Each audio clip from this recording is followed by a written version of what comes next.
जब आप भजन करोगे और घंटे और शंख की आवाज को जब आप सुनोगे तो उसे घंटे शंख की आवाज को पकड़ करके ये जीवात्मा ब्रह्मांडों की चढ़ाई करती है। मान लो आप किसी जंगल में खो गए और चारों तरफ अंधेरा ही अंधेरा हो, कोई रास्ता आपको नजर ना आ रहा हो, तो आप किसी टापू या पहाड़ पर चढ़ करके और वहीं से आवाज लगाते हो कि भाई कोई हमारी आवाज को सुन रहा हो तो कृपया करके हमको रास्ता बताओ। मान लो किसी आदमी ने आपकी आवाज को सुना और उसने आपको आवाज दी कि भाई हम तुमको ये आवाज दे रहे, तुम इस आवाज को पकड़ करके और तुम हम तक पहुंचाओ। भले ही हमें दिखाई ना पड़े लेकिन हम उसकी आवाज को पहले सुनेंगे कि वो आवाज पूरब से आ रही या पश्चिम से आ रही, और फिर उस आवाज को पकड़ करके हम उसी जगह पहुंच जाएंगे जहां वो व्यक्ति आवाज दे रहा। ठीक उसी प्रकार से इस मानव मंदिर के अंदर, इस हरि मंदिर के अंदर वो परमात्मा आवाज दे रहा। जब ये जीवात्मा उस आवाज को सुनेगी तो उस आवाज को पकड़ करके ये जीवात्मा वहीं पहुंच जाएगी जहां वो परमात्मा बैठ करके आवाज दे रहा है। तो वो आवाज कब सुनाई पड़ेगी? जब आप भजन करोगे और जब घंटे शंख की आवाज को सुनोगे तो उसे घंटे शंख की आवाज को पकड़ करके ये जीवात्मा ब्रह्मांडों की चढ़ाई करती है। पलक झपकते यह जीवात्मा खरबों जोजन ऊपर चली जाती। ये चांद सूरज सितारों को पार करने के बाद में सबसे पहले जो आपको लोक मिलेगा उसे महात्माओं ने शिवलोक कहा। शिवलोक तमोगुणी स्थान है, वहां के मालिक शिव जी हैं, वो पार्वती जी के साथ उस लोक में विराजमान है। शिव जी का दर्शन करने के बाद में फिर जब आप ऊपर चढ़ोगे उसी के ऊपर ब्रह्मा जी का लोक आएगा। ब्रह्मा जी का लोक वो रजोगुणी स्थान है, वहां के मालिक ब्रह्मा जी हैं, वो गायत्री सावित्री और सरस्वती के साथ उस लोक में विराजमान है। और ब्रह्मा जी का दर्शन करने के बाद में फिर घंटे शंख की आवाज को पकड़ करके फिर जब आप ऊपर चढ़ोगे उसी के ऊपर विष्णु लोक आएगा। विष्णु लोक वो सतोगुणी स्थान है, वहां के मालिक विष्णु जी हैं, उनका बड़ा मनमोहक स्वरूप है। उनकी 4 भुजाएं हैं और चारों भुजाओं में शंख गदा पद्म और चक्र सुशोभित हैं, और आप क्षीर सागर में लक्ष्मी जी के साथ विराजमान हैं। ये तीनों देवता ब्रह्मा विष्णु महादेव अपने अपने लोक में बैठ करके राज कर रहे हैं। एक रचयिता है जो हम जीवों को रचता है, एक पालनहार है जो हम जीवों को पालता है, एक संहार करता है जो हम जीवों को नष्ट कर देता। और एक का काम है शरीर को बनाना, एक का काम है शरीर की सुरक्षा करना, एक का काम है शरीर को नष्ट कर देना। इनकी जो माता है वो आद्या महाशक्ति है। ब्रह्मा विष्णु महादेव लोक के ऊपर वो आद्या महाशक्ति का लोक आता है, उसे को देवी दुर्गा का लोक कहा जाता है। और उसे लोक को पार करने के बाद में सबसे पहला देश पड़ता है, या यूं कह लीजिए कि पहली राजधानी पड़ती है जिसे महात्माओं ने सहस दल कवल कहा। वहां के जो मालिक हैं वो निरंजन भगवान हैं। ये ब्रह्मा विष्णु महादेव ये निरंजन भगवान के ही पुत्र हैं, और ये आद्या महाशक्ति ये निरंजन भगवान की अर्धांगिनी है। और निरंजन भगवान स्वयं तीनों लोकों के मालिक हैं। उन्हीं को त्रिलोकीनाथ कहा जाता है। हिंदू उन्हीं को परमात्मा कहते हैं, मुसलमान उन्हीं को खुदा कहते हैं, ईसाई उन्हीं को गॉड कहते हैं। ये जल एक है। जल को चाहे आप पानी कह लो, चाहे वाटर कह लो, चाहे आप नीर कह लो, इसी तरह प्रेमी भाई बहनों वो परमात्मा एक है। हम लोग लफ्जों के झगड़े में उलझे हुए हैं। घंटे और शंख की आवाज जो हर इंसान के अंदर गूंज रही वो आवाज उन्हीं के मुखारबिंद से हो रही। निरंजन भगवान का जो स्वरूप है वो ज्योतिष स्वरूप है। हजार बातें की अखंड ज्योति वहां पर बराबर जल रही। अरे हम लोग यहाँ मंदिरों में ज्योत जलाते हैं तो हम आप उसकी नकल करते हैं। महात्माओं ने आपको चिन्ह बता दिया कि भाई उनका ऐसा स्वरूप है, तो हम लोग यहाँ पर नकल करने लगे।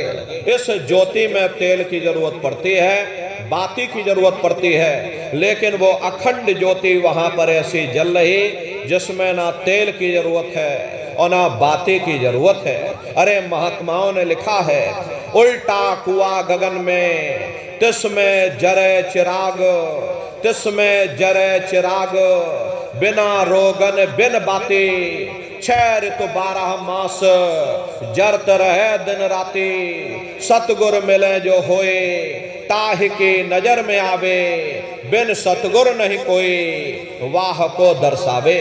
वो अखंड ज्योति ऐसी है जिससे पूरा ब्रह्मांड प्रकाशवान हो रहा। जितने भी अवतारी शक्तियां आई, भगवान राम आए, राम को वहीं से नीचे उतारा गया। इसीलिए उस देश को अयोध्या नगरी या कौशलपुर देश भी कहा जाता है। अरे गोस्वामी जी महाराज जब साधना करके वहां पहुंचे, तभी गोस्वामी जी महाराज ने रामचरित्र मानस में लिख दिया। देखो प्रेमी भाई बहनों, रामचरित्र मानस में गोस्वामी जी महाराज ने जो भी लिखा है वो सब अंतर का भेद लिखा। जब उन्होंने साधना किया, साधना करके जब ऊपर गए, जो कुछ उन्होंने ऊपर जाकर देखा वो रामचरित्र मानस में लिख दिया। आप लोग ऊपर गए नहीं, आपने कुछ देखा नहीं, इसीलिए आप अर्थों को समझ नहीं पाते हो और अर्थ का अनर्थ कर देते। तो क्या लिखा गोस्वामी जी महाराज ने? देखिए गोस्वामी जी महाराज लिखते हैं कि मोद्यो नैन त्रिशत में भयो, पुण्य चितवत कौशलपुर गयो। जब मैंने अपने बाहर की आंख बंद की, मेरी अंतर की आंख खुल गई और मैं क्या देख रहा हूं, मैं कौशलपुर देश में पहुंच गया। मोह विलोक राम मुस्काई, मुझे देख करके भगवान राम प्रसन्न हो गए। उन्होंने ऊपर जाने का मुझे रास्ता दे दिया। मैं ऊपर जा करके क्या देख रहा हूं, उधर माज सुनंडज राया, देखे बहु ब्रह्मांड निकाया, अति विचित्रता लोक अनेका, रचना अधिक एक ते एका। विचित्र विचित्र भांत के वहां पर लोक बने हुए, एक से बढ़कर एक सुंदर सोने के वहां पर महल बने जिनकी शोभा अवर्णीय है। प्रेमी भाई बहनों, वो असली अयोध्या नगरी है, वो भगवान राम का असली देश है। जब आप लोग साधना करके वहां पहुंचोगे, अपनी दिव्य दृष्टि से जब आप उस अयोध्या नगरी को देखोगे, अरे तुम देखते रह जाओगे, ये क्या ईश्वर की लीला है, कैसे उसकी कारीगरी है, अनंत उसकी सत्ता है, अनंत उसका प्रकाश है। उसे आनंद को पाकर के बड़े बड़े राजे महाराजाओं ने अपने राजकाज पर ठोकरें मार दी और जंगलों में जाकर के नंगे हो करके नाचने लगे। इतना आनंद, इतनी खुशी उन साधकों को होती है। मीराबाई को जब वो दौलत मिल गई, मीराबाई ने अपना राजपाट छोड़ दिया और मीराबाई कहने लगी, मैं मिल जाए पाए पियो अपना, तब मेरे पीर बुझानी, मेरा सुरत शब्द सहलानी। कबीर साहब को जब वो दौलत मिल गई और अन्य महात्माओं को जब वो दौलत मिल गई, उन्होंने ऊपर चढ़ करके उस अयोध्या नगरी को देखा, भगवान राम के देश को देखा, तो कलम तोड़ करके लिख दिया। अरे चिल्लाने लगे, ये अचरज देखा भारी साधो, अचरज देखा भारी रे, और बिना बजाए निस्दिन बाजे, घंटा शंख नगारी रे, और बहरा सुन सुन मस्त होते हैं, और तन की खबर बिसारी रे, और बिन भूमि के महल बना है, तामे जोत जारी रे, अंधा देख देख सुख पावे, बात बतावे सारी रे, और जीता मरकर फिर जी जावे, बिन भोजन बलधारी रे, और ब्रह्मानंद संत जन बिरला, को समझे बात हमारी रे।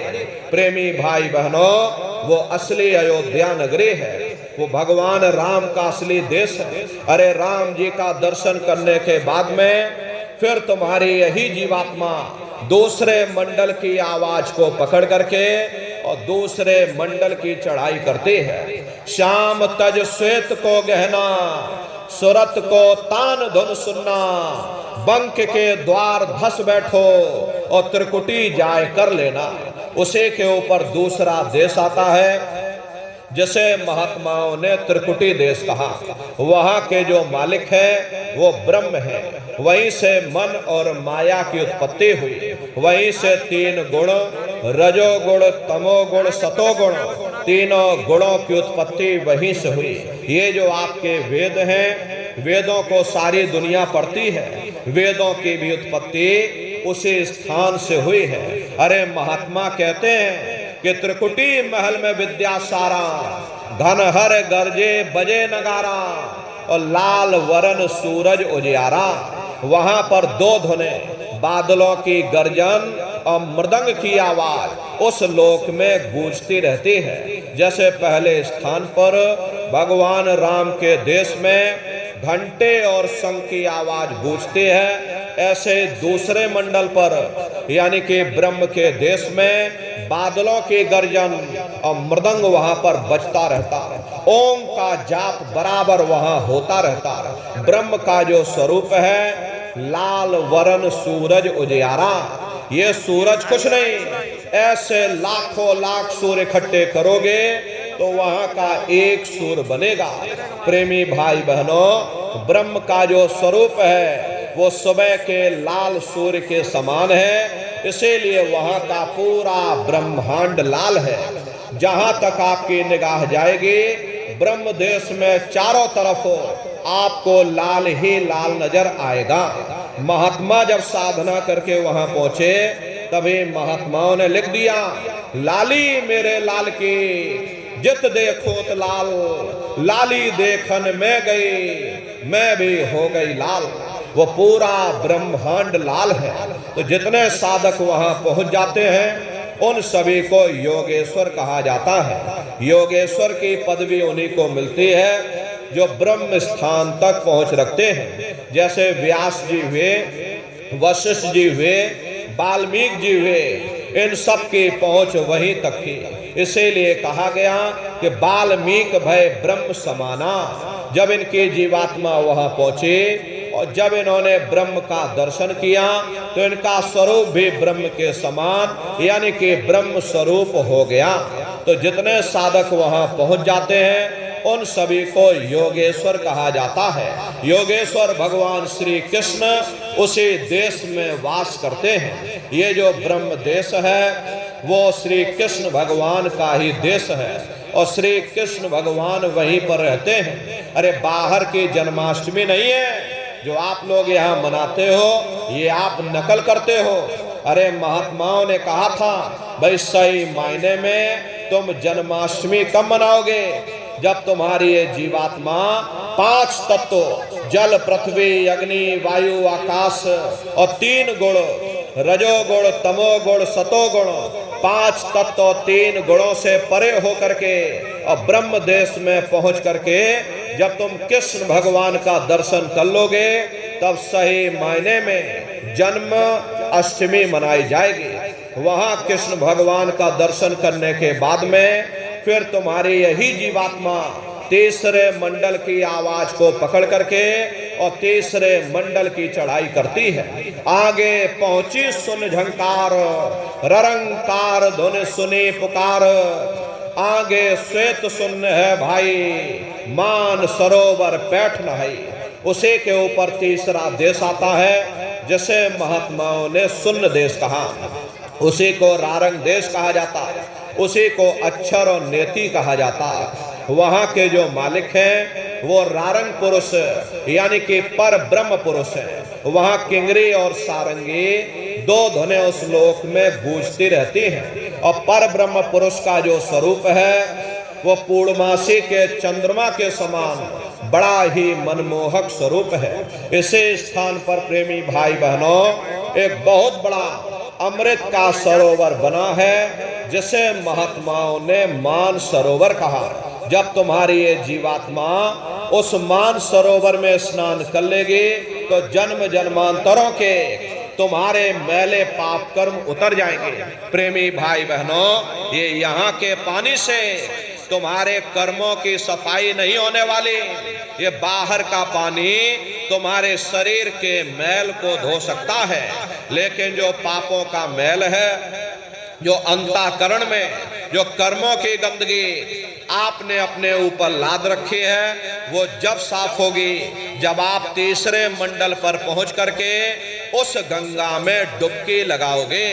उसमें स्नान करने के बाद में ये जीवात्मा हंस रूप हो जाते हैं। हंसन मिले हंसा हो जाए, मिले जो अमी आहारा है। जीवात्मा का खुद का प्रकाश 16 सूर्य के बराबर हो जाता। जीवात्मा के ऊपर से सारे कपड़े उतर जाते हैं। प्रेमी भाई बहनों, ये स्वर्ग वैकुंठ में और प्रेमी भाई बहनों आद्या महाशक्ति के लोक में और आपके सहस दल कवल के नाके तक ये जीवात्मा लिंग शरीर में रहते हैं। और जब पहले मंडल पर यानी सहस दल कवल में आप पहुंचोगे तो ये लिंग शरीर उतर जाएगा, तब ये जीवात्मा सूक्ष्म शरीर में आ जाएगी। और प्रेमी भाई बहनों, जब आप दूसरे मंडल पर पहुंचोगे तो ये सूक्ष्म शरीर उतर जाएगा, तब ये जीवात्मा कारण शरीर में आ जाएगी। और जब आप तीसरे मंडल पर यानी पर ब्रह्म देश में पहुंचोगे और वहां पर अमृत के सरोवर में स्नान कर लोगे तो एक कारण शरीर भी उतर जाएगा। जीवात्मा अपने असली स्वरूप में वापस आ जाएगी। इसका खुद का प्रकाश 16 सूर्य के बराबर हो जाता।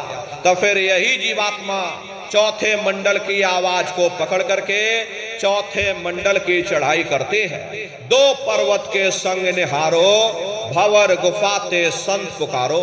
2 पर्वतों को पार करने के बाद में वो बड़ा सुंदर देश आता, जिसे महात्माओं ने भंवर गुफा कहा। वहां के जो मालिक हैं वो सोहंग पुरुष है, मां नहीं है। हापे अंग की मात्रा सोहंग पुरुष। वहां बंसी यानी मुरली की मधुर ध्वनियां सदा उस लोक में उच्चारण होती रहती।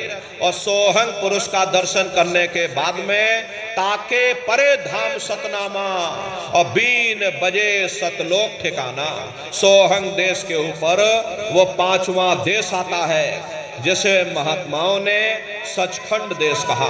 वो सचखंड देश अजर अमर अविनाशी सदा एक रस रहने वाला देश है।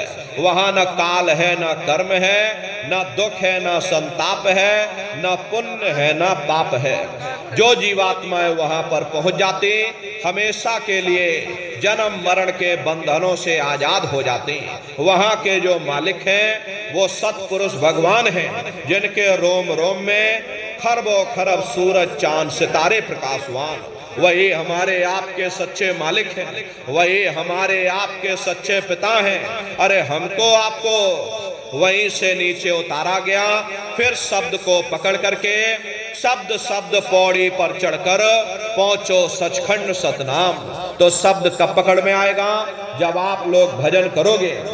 और भजन कैसे किया जाएगा जरा अच्छी तरह समझ लीजिए। ये आंख और कान को बंद करिएगा, लेकिन मन को रोकिएगा। ऐसे समय पर तुम्हारा ये मन जरूर भागेगा। अभी आप यहाँ सत्संग में बैठे हो, शरीर भले तुम्हारा यहाँ बैठा, लेकिन मन सारी दुनिया में भाग रहा। अब किसी को पानी पीना है, मन पानी पीने पहुंच गया। कोई बाल बच्चों को घर में छोड़कर आया, मन बाल बच्चों में पहुंच गया।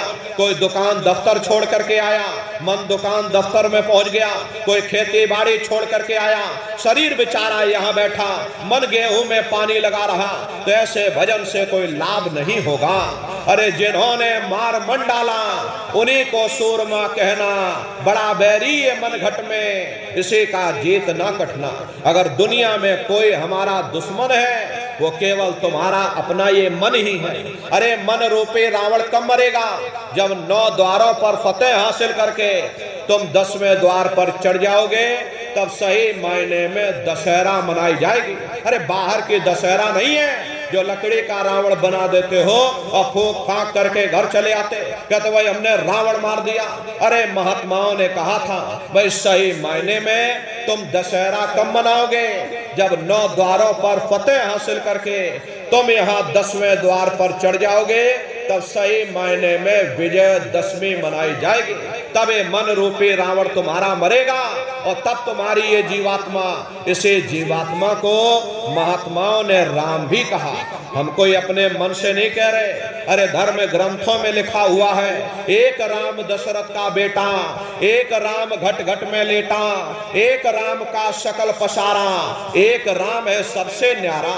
एक वो राम है जो अयोध्या के वासी हैं और एक राम घट घट में लेटे, यानी हमारी आपकी ये जीवात्मा जो हर एक के अंदर मौजूद है। महात्माओं ने कहा भाई एक वो राम है और एक राम का सकल पसारा, यानी पहले स्थान के मालिक वो निरंजन भगवान जिनको दुनिया त्रिलोकीनाथ कहती है, जिनका ये पूरा पसारा, ये पूरा संसार है।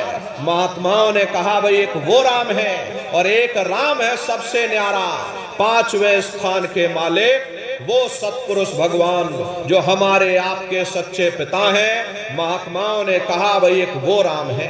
तो महात्मा तो उस राम की महिमा गाते हैं। मोटी बात आप पकड़िए कि भजन कैसे करोगे। ये आंख कान को बंद कर लेना, अंतर में